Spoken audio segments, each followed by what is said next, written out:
Hello everyone, welcome to the Conflict. Here's a question. You can try pause the video and give it a try. The question is the rate of increase in income is 2 times that of expenditure. If there is no saving in first month and total saving in 2 months is 1/5 of the initial income, then rate at which expenditure increases. Okay. So we'll make a table for first month and for second month. Okay.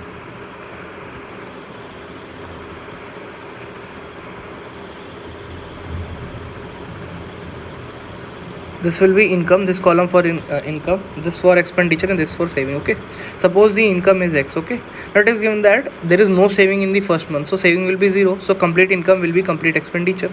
Okay, and now it is given that total saving in the 2 months is 1/5 of the initial income, so the sum of these two is 1/5 of the initial income is x, so sum of these two will be x by 5. Now since this column is already 0, so this will be x by 5. Okay, now suppose this will be x by 5. Okay, now suppose the income in second month is y. Okay, so expenditure will be how much? Income minus saving, so this will basically be y minus x by 5.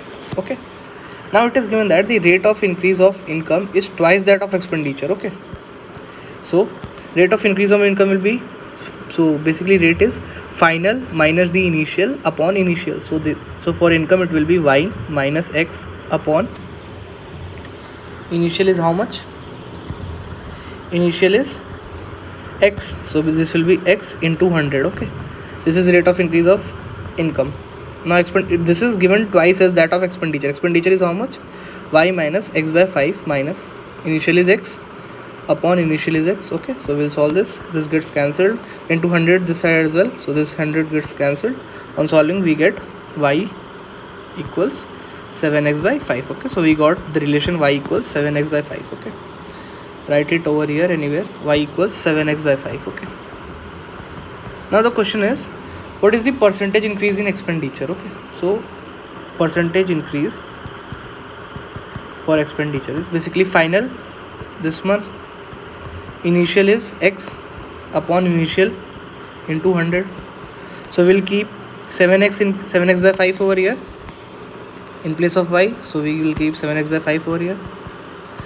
This is basically on, so now we can write this, this is I am telling you for calculation ease. Okay, that how to solve fractions. Okay, so here we can see that x and denominator we have two numbers x, so let's make this as denominator 5 as well. Okay, so x can be written as 5 by 5, so now we can easily solve. So 5 minus x, so this will come out to be x by 5, so this will be x by 5.